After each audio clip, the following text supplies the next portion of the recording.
JJ Solomon. This Prograis Bradshaw, Mr. IOTBA, Mr. These boys can't touch me on my worst day.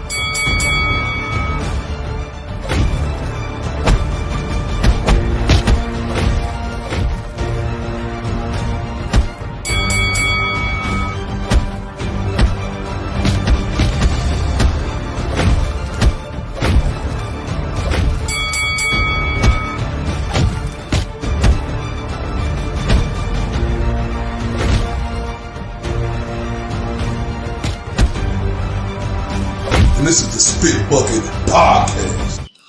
It's your boy, Mr. IOTBA, Mr. 214, Senor Dos, Uno Cuatro, Senor Dos, 14, Mr. Undeniable, Mr. D Boy Can't Touch Me. On my worst day, right here with my dog, my partner in crime, my brother from another, Mr. JJ Solomon. What's popping, my guy? Top of the morning to you, my brother. Top of the morning to you. We were coming in early on a Saturday morning, dog. How you doing this morning? Man, doing great. Top of the morning. We got a special guest. Let's not waste anybody's time. It's a big fight week, but we got some shit to cover. Yeah. Tell everybody who we got coming on, bro. Hey, man, we got the special guest who I think is the manager of the year, a trainer of the year, and possibly got the fighter of the year.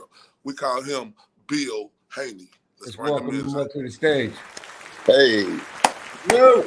Hey, man.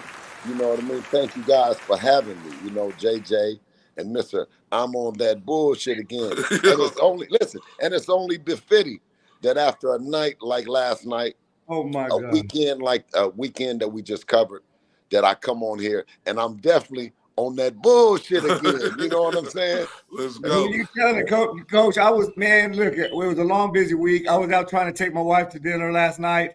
I said, no boxing for the night. Put my phone down, and then boom, 20 million. Reject 20 million. Man, I was like, baby, I have to talk about this real quick. So, yeah, dog. But before we jump into how you broke the internet yesterday, you guys are a week off of an incredible performance, dominant performance. I mean, Devin Haney moves up to 140. Tough fight, tough matchup against Regis Prograis. Or at least we thought. At least, hey. No, not we. I thought, because Bill Haney, before we go on, JJ, I want you to roll a clip of you predicting this fight. Just predicting. Coach, I want you to tell me how impressed you are with this. I want you to see this. This way before the fight. The fight was announced. Check this out. Haney's got this fight against Regis that's being billed as a dangerous fight, a tough fight. My gut, my eyes, my heart tells me that Devin is going to run away with that fight, and Devin's going to make it look easy. I think what the narrative is going to be after that is Devin Haney is now the super A side. He went up to 140. Look what he did to a champ in Regis Prograis. Now, that's enough of that. I just want to make it be known and get my pat on the back, man. Listen. No, a hell of a prediction. Listen, what we did on Saturday night was, extremely impressive on Devin's part.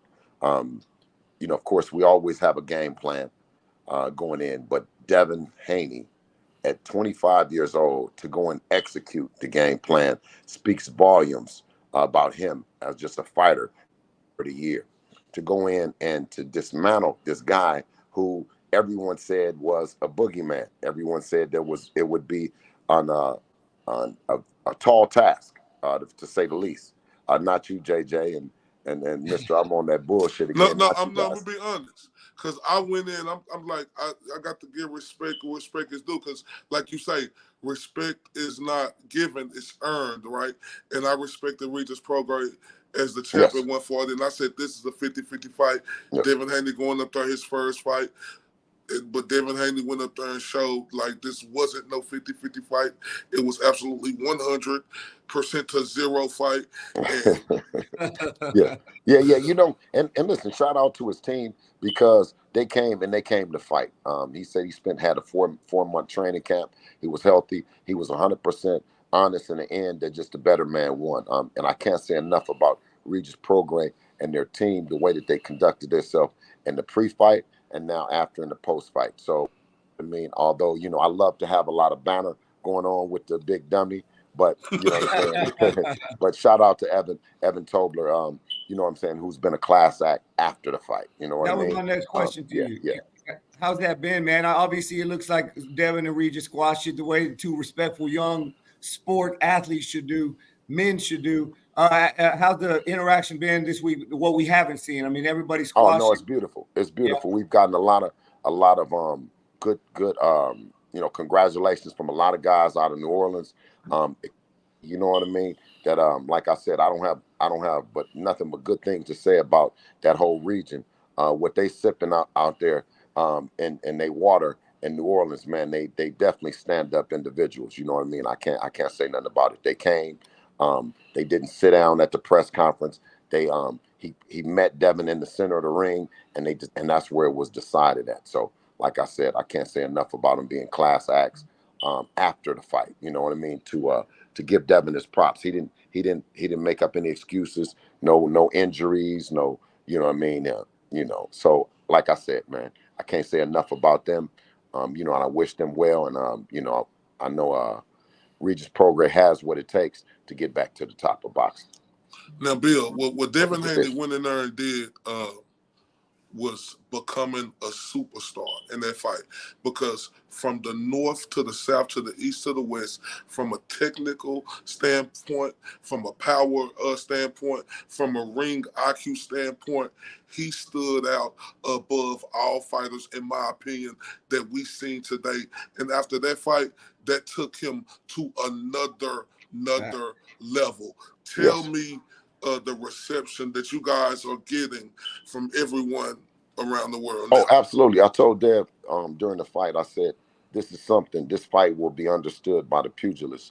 This will be understood by the, you know, the legends, so to speak, to go in there and not just pitch a shutout, but a no-hitter. You know what I mean? A no-hitter in baseball I didn't expect, or I didn't go into it saying that we were going to eclipse the record set a few weeks earlier of not being hit. But one thing that I wanted to do is break down that narrative that it would be a short night for anyone with a left hand.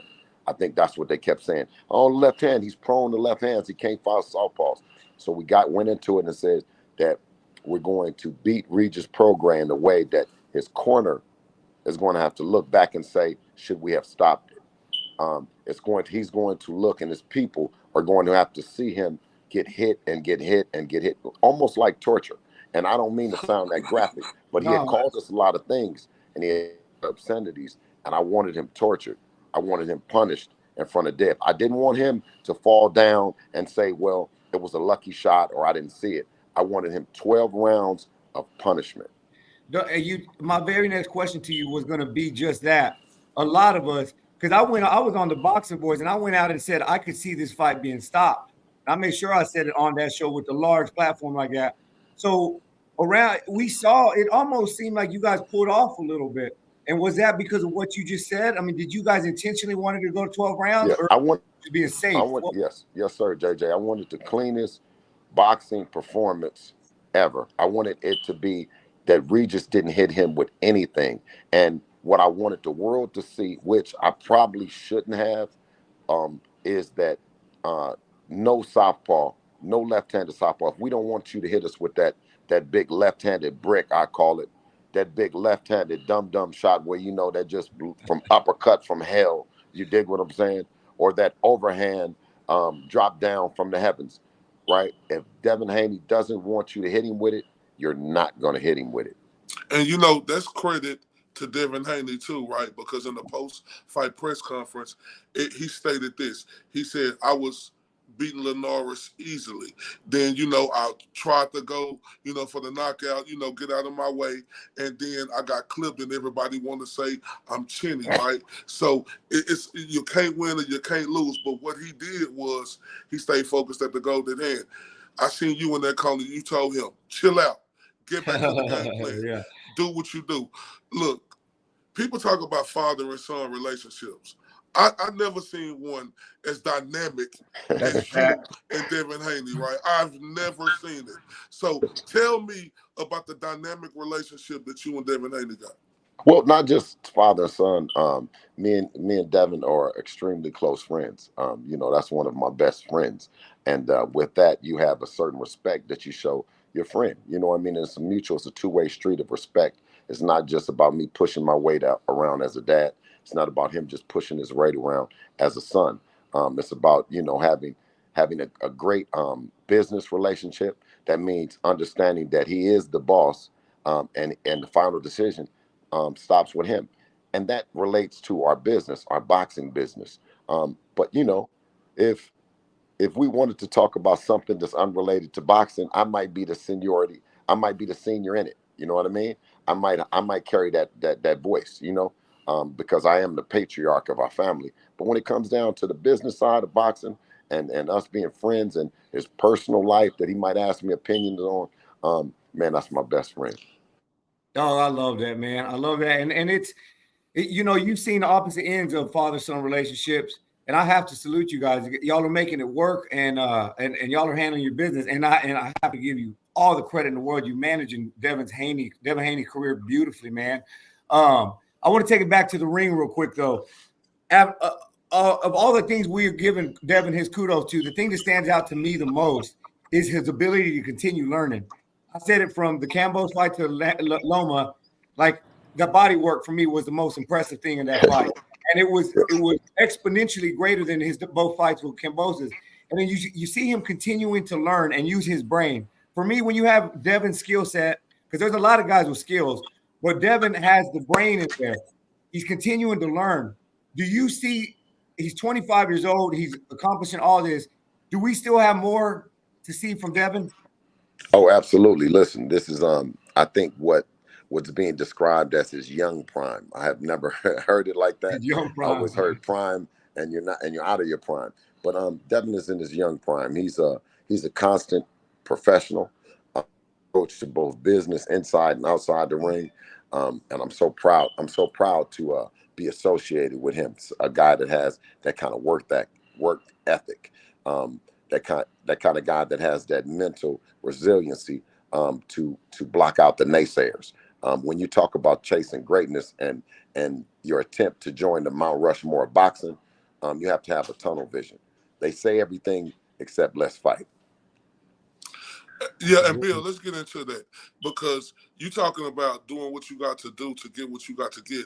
Devin Haney started his career out like that from day one, from starting in Mexico, right? Hmm. From the hard road y'all had to build to get where y'all at now, right? Now, so this was absolutely absurd to me and a lot of the boxing community, right?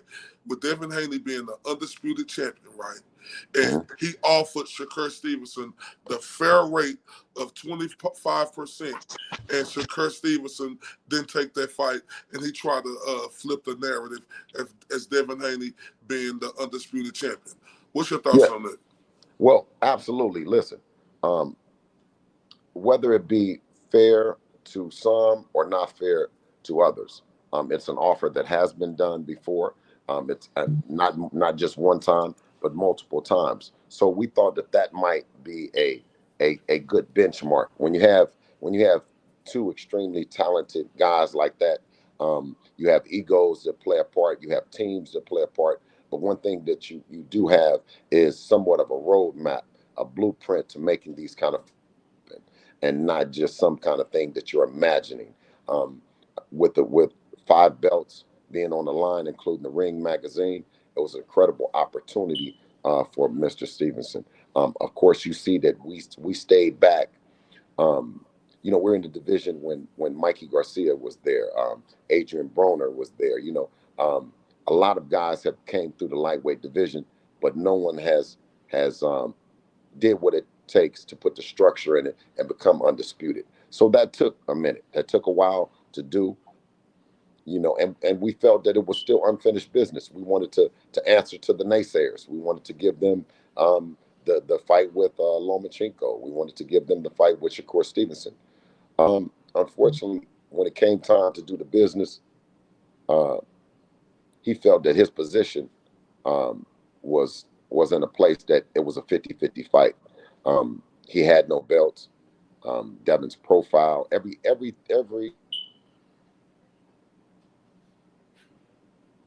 him in. So we didn't believe that it was ever a 50-50 when it came down to negotiations, when the benchmark had been set by Top Rank and their team in terms of paying Devin when he crossed the pond to go to Australia, with even more impressive accolades than what Mr. Stevens was bringing to the table then, or as equal. Let's not put any blame on either one of them, but it was definitely a benchmark in terms of being $2.8 million that was given to us as a flat fee. There was no percentages. There was none of that. So when I spoke to the team, I said, listen, what's good for the goose is good for the gander. You guys gave us a flat fee for Cambosos 1, 2, and then we got a percentage for 3 as undisputed. And then we were expecting to have a same, somewhat same relationship or business structure with Top Rank going into the Shakur Stevenson fight. I spoke about it on numerous times and said, is this guys want to talk about and discuss? They didn't talk about it. They didn't discuss it. But the infamous bottle presentation by the Stevenson team, you know what I mean, was a coward move. It was a move that, was unprofessional. You said sign a contract when there wasn't a contract to sign, and nor was there a contract presented by the Stevenson team. So, it leads me to believe that it was a lot of what I called publicity stunting going on there. They like to tend different obscenities, but one thing you can't say is that I'm not the businessman behind 2 guys getting paid a lot of money. Meaning Devin and Regis, Devin and Loma, Devin and Linares, Devin and Gamboa, Devin and Jojo Diaz, Devin and both of the Cambosos fight. Clearly, the guys make the most money they ever made, and I hope that continues to happen. I hope that the next opponent that Devin fights, he makes his biggest payday.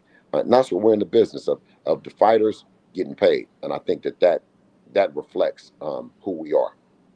I can dig that. Now, all right, so we're diving right into money and contract talks. Let's jump right at it. Last night, you went live and you let the world know that Gervonta Tank Davis, another boogeyman, turned down $20 million. That came to the surprise of a lot of people, man. So, hell, Ain't no I'll boogeyman. Ain't no shut up. boogeyman. Ain't no boogeyman turning down no $20 million. Ain't no boogeyman. Listen, when you say 20 million, the boogeyman is supposed to start smiling like he's smiling today. Let's talk about it, man. So what went on? What obviously we saw the lives. Devin, I think Tank say you're not talking to the right people. I'll have a little tweet. I tried to put it up, but it ain't popping up. Oh, there it is. You still listen? Bill can't even reach the guy he needs to talk to. So have you talked to the right guy? What's going on with that? Listen, Man? the guy that I talk, the guys that I speak to are the guys that have money to put up this kind of fight. I don't think you should ever question me not going to be able to get the money. I think I've shown that I can make it happen. We can cross platforms, and you keep seeing the same face at the table. You know what I mean? And these big fights, and these when we talk about the Cambosos and selling out arenas and Lomachinkos, and you know what I mean? Like, so I think that that narrative that they've been riding is about over with. You don't have to be them to be the opponent, right? To them, do is be the most qualified of any opponents that's available, and we are available. So once again, because I'm on this bullshit again, to the Ellerbys of the world and everyone else that's trying to create these fake numbers that you can't go find. I mean, if we want to go look for the pay-per-view numbers and they say men lie, women lie, numbers don't, where is the place that we find these numbers? I mean, listen, where's the place that we find these numbers for all of the fights? We can't let the spook himself, who said, oh, it was 50,000, 50,000. No, I heard 250. He said he heard 50, right? And then, so you know what I mean? Like, like I said, man, they say everything except let's fight, because one thing about our numbers is you can't go get any of his opponents that have the numbers that we have. Yep. We have exceeded every number of all of his opponents. We've done everything that his opponents haven't done. So you don't have to challenge him.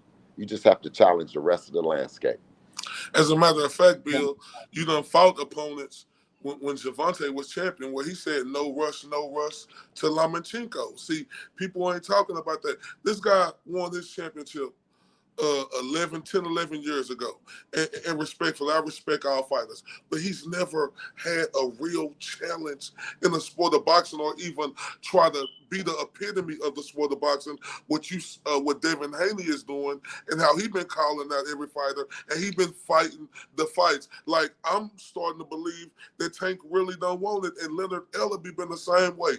This has been a guy who is actually bad for the sport, in my opinion. This be a guy who get on there and woof and woof and woof, but they don't say let's fight. It's ridiculous to the sport, and that's why I'm glad Devin Haney here to clean it up, because we need fighters like Devin Haney who gonna do whatever it takes to get where he need to get and believe in himself.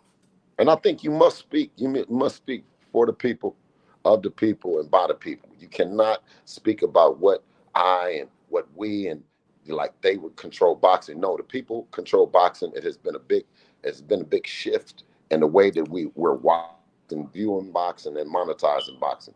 And if you're not here to give the people what they want, then I think you're on your way out.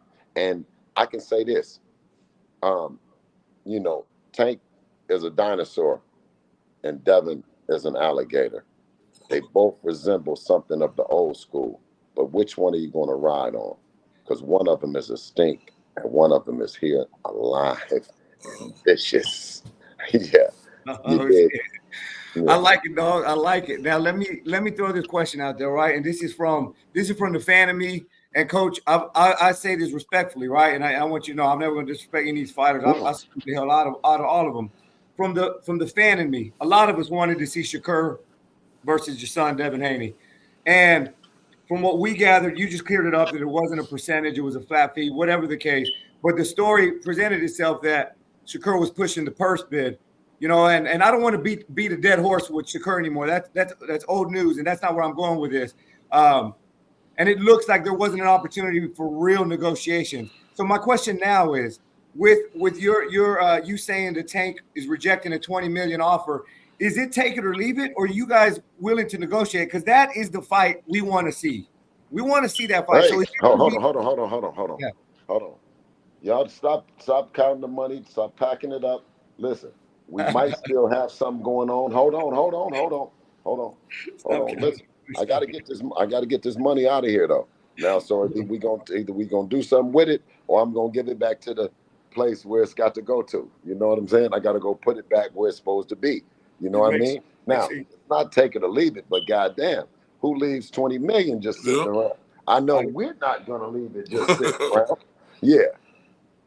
Yeah, and then my thing too, Bill Haney, Devin Haney done put himself on the level now to where, we want to see the Tank Davis fight. That's the fight we want to see, but he don't need Tank Davis because there's a lot of other fights out here.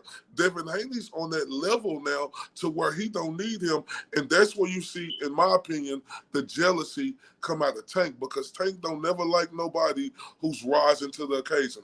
But Tank is a man. Tank is a man that he'll make the decision whatever he wants to do. It's not about Tank. It's about wonderful fans that support boxing, that appreciate boxing, that we say, come with us. And you tell us, well, if it ain't Tank, who would you have liked to seen Tank fight? Because we'll go beat his ass up too. You see what I'm saying? So it's about them. It's about the fans, not about Tank. If Tank ain't the guy and he not going to do it, the fans going to be around forever. So who would you have liked to seen Tank fight? You know what I'm saying? What kind of challenges would you have liked to seen Tank do? Now, this is a question, right? That's why we say is that if the fights can't be made at 140, we'll test ourselves and go up to 147 and take a fight like a Mario Barrios, who was depleted when he fought Tank, right? We'll take on that tough challenge, right? Give him action. Give Mario action at being on the stage where he's 100% himself. Now my question to you in response to that would be, if because obviously Devin got the bones and the body to move up to 147 without a problem, but would that be y'all's landing spot for a while? Would y'all try to take over the division like y'all did at 135, or do you anticipate problems making fights there too? You know, I spoke on it. I spoke on that that that veteran, that hell of a bad motor scooter out of Omaha, Nebraska, that's making his way up to 154 pounds and leaving a division fragmented for all the young guys to come in and make their bones. And you know what I mean? So it's an opportunity to go up and maybe even land at 147 and make a fight like with a Teofimo Lopez at 147, because he's expressed interest about going up. You have Ryan Garcia, who's expressed interest about going up as well. So right now, Devin is a 140-pound champion. We're only a week out. I made sure that I made ourselves available to all that's willing to make it happen. You know what I mean? We leave no stone unturned. We called the people that need to be called. We let them know that, you know, we're here to do business, and we're here to do business with the fighters that the people want to see. I mean, if it's a Matias, you see what I'm saying? Like, he's a tough guy. He ain't no slouch, but we will call his name. We'll tap him on his shoulder. You know what I'm saying? Teofimo Lopez, bad motor scooter as well. Mario Barrios, tough and rugged. Who wants those kind of problems? I mean, you know what I'm saying? Like, this is what the people do. They put the bullseye on those fighters' backs, and the only thing we do is just tap them on their shoulder. Hey, Billy, can we clear that up about Matias?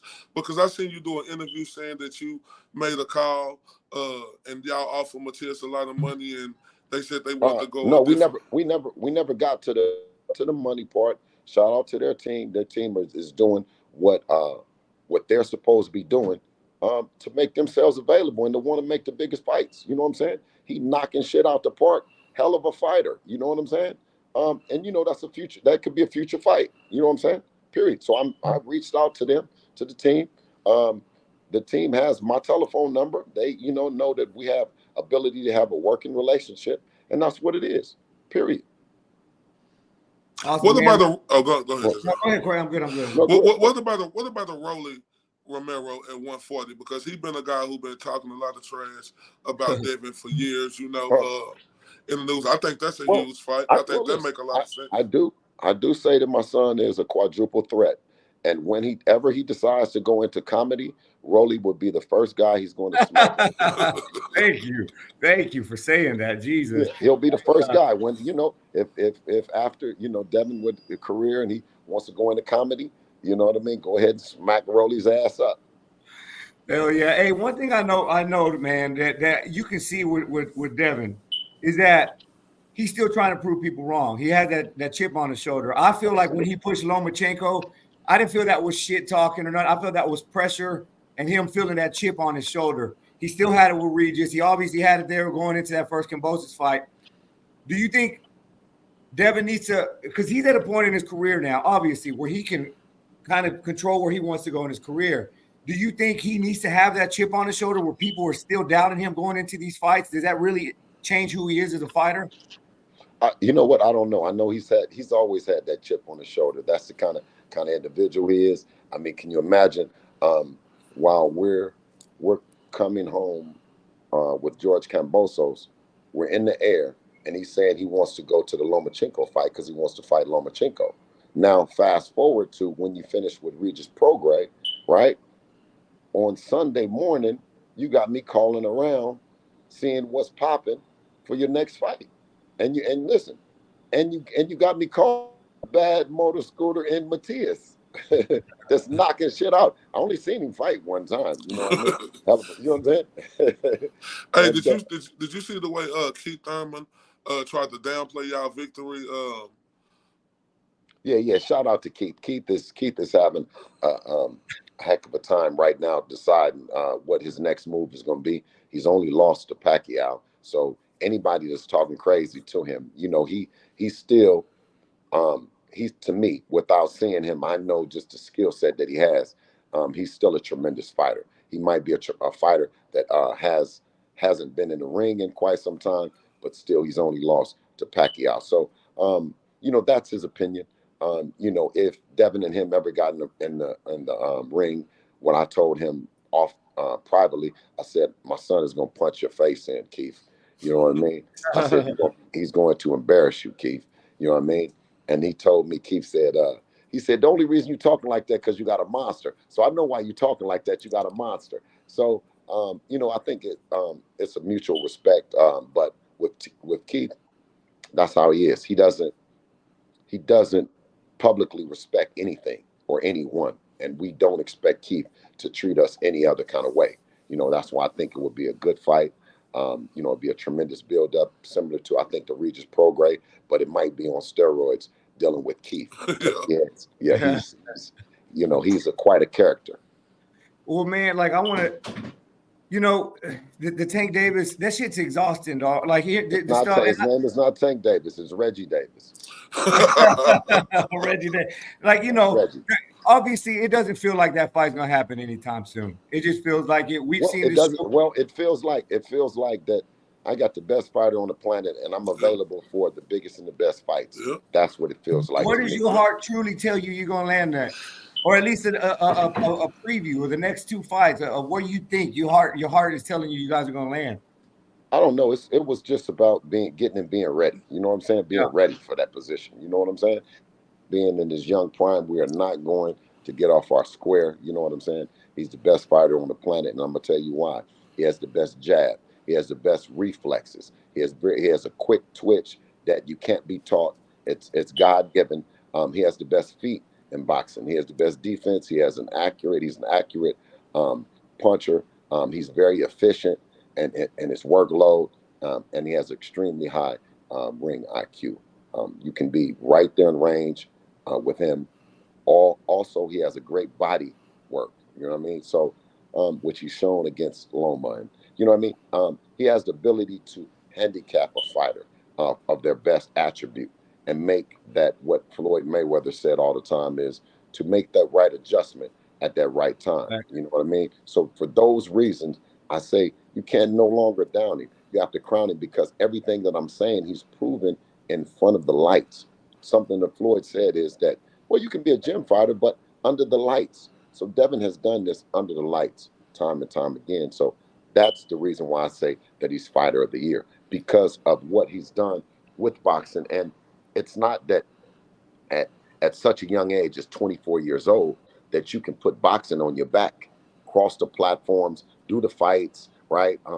And then to give us a squeaky clean boxing performance, right? To bring boxing to say, okay, this is what boxing is, right? Is that you go in there and you beat the man up, you don't get hit. And listen, and I'm saying is sometimes when you hydrate too much, you can appear slow and not fast. So forgive us and put the responsibility on me. Is it was my first time landing the plane at 140. So when we hit that motherfucker, boom, we hit it hard at 140, and he had to pull the draws off. You see what I'm saying? Because we had never been there. So when it came time to rehydrate up, we taking and eating everything but the kitchen sink because we've never been there, and we thinking that, you got to be heavy, you got to be strong, you got to be this, you got to be that, because of the hard power that guys that they wanted us to fear at 140. So it's our first time. And I think as we get on the scale more and more, we'll develop and be the constant professional that we were at 135, never missing, perfect hydration, all the other things. But it just was our first time. So, what can I say? Okay, my last question, Bill, because I know you're a busy man. Last question. With like you stated, Devin Haney didn't take no punishment. Disrespect to Regis Prograis. This was he just got outclassed. He took no punishment. When is the earliest we should expect Devin Haney back in the ring? I think we're talking about March or April. March, April. Sign me up. Coach, before we roll out, man, you know, one of somebody in the chat mentioned it. Salute to Coach for always being accessible. So we're gonna throw out some questions from the chat, if you're cool with that, and we appreciate you again making yourself accessible to us. Brandon Fairley said, "Ask Bill if Gary Anton Russell is an option right now, 140. If Tank, T.O. Ryan are difficult to negotiate with." No, I think right now. Hold up, Coach. Oh, we lost you, Coach. Hold on, guys. Coach will be right back. Unless somebody called him. That's probably what happened. Somebody called him. We got to hit the do not disturb. But we appreciate you guys in the chat, man, blowing it up. And we'll get some of these questions launched up for Coach before we let him go. Anytime. The best. Out money. Appreciate you, dog. Shout out to Bill Haney. All right. He left. It's cool, though. We'll appreciate Bill Haney for his time. But bring up some of them questions, eh? Let's see. Let me pull these up. Shout out to Bill Haney. Congrats on the fight. Hold up. Let me see if we got any. Oh, he's getting back on. Okay. All right, Coach. We missed the Gary Antoine Russell. Okay. So yeah, you know, shout out to Gary Antoine Russell, hell of a fighter, man. A class act as well. Comes from a boxing family of royalty. The Russell families are a boxing royalty. And I always said that, listen, if it's an opportunity for them two guys to get in there and us to give the Russells an action, that's some money and a payday and something, we won't hesitate for it. Right now, I think that Gary Antoine, he has a few things to do to accomplish, to raise his profile, to get in front of Devin's opportunity to be a unified champion, a 3-division champion, or fighting the biggest and the best fight in boxing with the Tank Davis team. Do you feel the same way about Hitchens? Because him and Devin Haney been going back and Oh forth. yeah. Hitchens. Listen, Hitchens. Hey, one thing about Africa is Africa gonna sell it. Listen, one thing about Africa, he know and I know is that he been talking that same way. He was losing like a motherfucker, and he was still talking the same way. Amateurs, ain't nothing changed. They'll beat the hell out of him in sparring. He's still talking. You see what I'm saying? But shout out to Africa, who's continuing to get better and better. You know what I'm saying? Just like Devin, these kids are getting better and better. And you know, I don't like that they describe Africa's style as boring. I think that Africa, if you violate, Africa would demonstrate. He's not no chump. He's not no punk. He's not no sissy.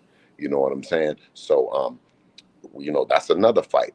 And you know, we go back and forth to a side that he's on, which is the DAZN and Matchroom side. And Matchroom don't have no problem putting up the money. And if that's their guy, if that's the guy, this shit, Eddie gonna present it.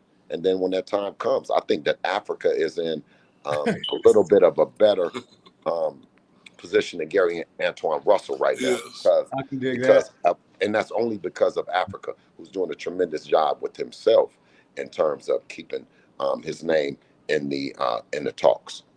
Salute to that, man. Salute to that. Now, another quick question. Ask Bill, will they ever have a woman on DHP with the rise of female boxing? Oh, absolutely. We got our eyes set on one right now. I don't want to say who it is, but she's big. And listen, and I know that I can do a world to help her career. So you know, we have our eyes on some people, but it's mainly with us and DHP and me per se is, can I come in and help? If I can come in and help, and we can come in and help you, then by all means that we want to do it. You know, and sometimes it's not always about the money. It's sometimes about having a working relationship that it might work in our benefit later on. It might be a pot of gold. So yeah, you know what I mean? Yeah, and you got one of them ones under Devin Haney and Amari Jones who put up an excellent performance. Yeah. When do you see this guy fighting for a title? Hey, listen, the Reaper is coming, man. You know, shout out to Amari Jones, hell of a team. You know, PZ and you know what I mean? Like, you know, I love his brother. His brother, when you see him, he's a light-skinned dude, he version of me, but he's young. And I always say, you know what I'm saying? I see a lot of him and me. So shout out to them. You know, they're a team, man. They're a close-knit team and from up our way. And when he's ready, he's going to take the world by storm. trust and believe. I appreciate that. Well, And Coach. let me also mention Shamar Canal out of that New York. Yep, up Yes, sir. northeast, man. Harlem. Yeah, he's representing Harlem and all them guys out of Harlem, my dear friends and brothers. Hey, Robert Brewster, who brought Shamar Canal to me, and the first day I seen him, I said, "Man, the man's a freak." And in the way of, listen, this guy is 6 foot with big old hands and knuckles, and he fights at 130 pounds, 130 to 135 pounds at 6 foot tall, long and wiry, and we expect big things out of him as well. So, and you also working with a guy who Lomachenko beat. I can't think of his name. And then Devin for Lomachenko. Who was the guy oh, who? shout out to Jermaine, Yeah, Jermaine Jermaine Ortiz. Ortiz. Jermaine Ortiz. Jermaine Yeah. Ortiz, who will be in a heck of a fight in February against no other than Teofimo Lopez. yep, Oh, that's gonna be Oh nice. yes. Oh, That's gonna be nice. that'll be a nice fight. And you know, I'm looking forward to the fight. I know that Jermaine Ortiz is my brother. He's a Muslim. He's my Muslim brother. So I'll do everything in my power to be there for him. And it's not about the money. It's about the love of it, the love for Islam and the love for my brother and him having opportunity at Teofimo Lopez, even at our detriment that he might upset the apple cart and cause us to have a bad, not have a payday if he can ruin it. But I must be there for my brother as a Muslim, and I can't say enough about what a class act Jermaine Ortiz is. Outside and behind the cameras. I never knew the brother was so deep, and he really is, and he'll get to the world, and may Allah Tio be better with come him. ready. Huh? Tio better come ready. Don't be May Allah sleeping. be with may Allah be with the young brother, and may he come up victorious. Teofimo has his work cut out for him because this guy Jermaine Ortiz is mentally in a place that I didn't even know that he was. Now I don't know if he was there for Lomachenko, but he's coming. I didn't know him when the Lomachenko, but I know him now, and I know he's coming, and he's all business, Mister. I'm on that bullshit again. One thing about Ortiz, yeah, you can expect for that to be a fight. Now with Lopez's and Gordo himself, if he comes in and he's Teofimo, it might be a short night. If he comes in as Gordo, like his last fight with Josh Taylor, we're expecting. Listen, it's going to be a good fight. Jermaine got to be ready. 100%, man. And we've seen Tio. Tio needs to be ready for that. Hey, I got one quick question. So we're talking about the youngsters coming up. We got to shine some light on our Texas boys. Floyd Kid Austin Schofield. He's making a splash. We saw Jake Paul even mention him yesterday for one of his fighters. What are your thoughts? I know you've worked with him in the past. What are your thoughts about the young man coming up, man? 21-year-old undefeated knockout specialist. Oh, listen, shout out to the Schofield and the Schofield team to keep on grinding. I know his dad, has he has took my playbook and he put it up under his pillow and he sleeps with it every night. You know what I'm saying? And that's the ultimate compliment as being a father, that another father will say, hey, you know what, B, I like that you did that, and I want to do that with my son. So shout out to the Schofield team. And I always told them, listen, if it ever comes a time, you know what I mean, Dad's going to put it on Schofield's ass. Well, we love to see that. I would love, they have a lot to say about it too, man. So we got a lot of love for them. And like you said, that father-son element between them, man, it's a beautiful thing to watch. The same thing to you.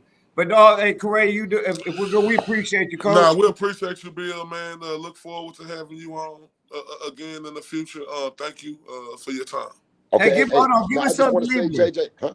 Give us some. Yeah, I'm gonna say, give us some juice to clip out to leave with before you roll out. No. I just want to let them know. I want to personally speak to Mr. I'm on that bullshit again, and don't fault me, and don't listen. Don't fault me. But today I'm on that bullshit. You know what I'm saying? Yeah. So don't give me no copyright infringement. Don't give me nothing. You know what I mean? But I'm on that bullshit again. I'm on that bullshit again today. You know what I'm saying? And listen, and if you guys hear from anyone from the Tank Davis team, you know what I'm saying? be sure to call me back. We sure will, Coach. Be sure to call me back. Listen, you enjoy okay. your weekend, dog. Thank you for everything. Thanks for joining us, man. We appreciate you, Coach. JJ, I appreciate y'all, man. Y'all have a good one. Salute. You take All it right, easy, salute. man. Peace. Oh man, that was fun, dog. Hey, let the chat know. I was having problems putting up comments, man. So I appreciate my apologies on that. The comments weren't popping up, so I couldn't get to everybody's questions on there. But yeah, loaded questions, loaded answers. What are your thoughts on Mr. Haney, dog? I love it, bro. he everything that boxing need, bro, and not just everything. He walking like he talking. He ain't like Tank Davis, Slim, and his corner man, and the Ron Garcias, and the Teofimo Lopez's, Devin and the Shakur Stevensons. Devin Haney has always wanted the smoke, JJ, and can't nobody on this planet say that Devin Haney ain't always wanted the smoke or did what he had to do to put himself in position to be who he is now. Yeah, you can't deny that, dog. You can't deny it one bit. And, you know, people, especially boxing fans, tend to think where if you support one guy, then you hate the other. You know, if you love Shakur, then you can't respect Devin and all that. Dog, all these guys are extreme talent with bright futures. And listen, say what you want about Devin. I obviously said that was going to be a wash, but to predict it and then to actually execute it at that level is two totally different things. And you can say what you want about Devin and the offers and all that. They are taking care of business. They're doing it with formidable competition in front of them, and you can't deny it, dog. You can't deny it. So salute to the Haneys, bro. They're doing big things, man. And I have a feeling 2024 is going to roll out pretty for them as well, dog. Hey, Al Money, appreciate you. Said we the truth, dog. He said we the truth. Al Money. That's my boy Al Money, Mr. 231. What's popping, my guy? General Big Fish still stuck on the The General Big Fish in the building. But all right, IOTBA, I'm gonna. I got a lot to do today. We got big fights to cover tonight. We got a big card on the zone, and then Showtime's final card. We can spin all tonight too. Oh, we got some UFC. Oh yeah, you got those guys too. Ooh, man. But let's go ahead and call it. Y'all have a hell of a weekend, Prograis. Good show, dog. And we will talk to you when we talk to you guys. Y'all have a good one. This is JJ Solomon. This is Prograis Bradshaw, Mr. IOTBA. Mr. These boys can't touch me on my worst day.